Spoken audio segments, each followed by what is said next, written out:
Hello, this is Benjamin with ARI, your website company, and the point of this video will be to cover how to set up your inventory quantities and your DMS price settings here in your CMS editor for your responsive website.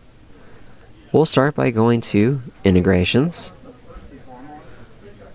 Once the next page loads, underneath Type, we'll select DMS Integrations.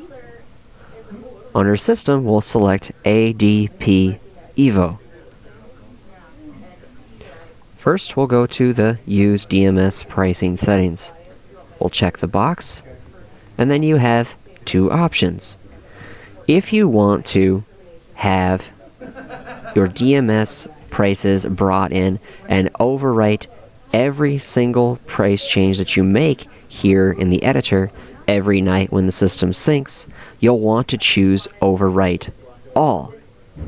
Otherwise, if you choose Overwrite None, the price changes that you make to the store price here in the editor will not be overridden. And for any item that you have not changed the store price manually here in the editor will be overwritten by your DMS price settings coming in from that separate system. Now we'll go down to Inventory Quantities.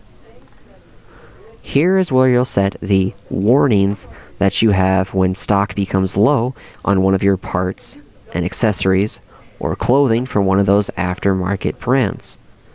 In stock low, you'll click on the drop down. You have quite a few options. For today, I'll just go with when it gets down to 3, it'll display the warning. And then at the warehouse, when it gets low, we'll go with 2. Next, we go down to availability.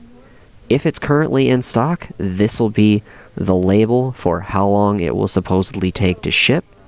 And the actual text that will be underneath that will be what you see here in Tooltip.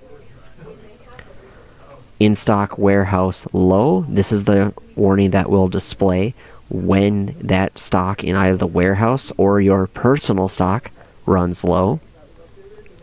If you have plentiful amounts available, that will be your stock warehouse high, written right here. And if the stock is not known for that particular item, whether it's in stock or out of stock for either the warehouse or your personal stock, the message that will display is right down here. You can go through and set all of these individually. That way your customers will have a better idea of what you have in stock, what you don't have in stock, if it's low, or if you have plentiful numbers of that particular part, piece of clothing, or accessory on your site. This has been Benjamin with how to set your inventory quantities and DMS price settings for the CMS editor for your responsive website. Thank you.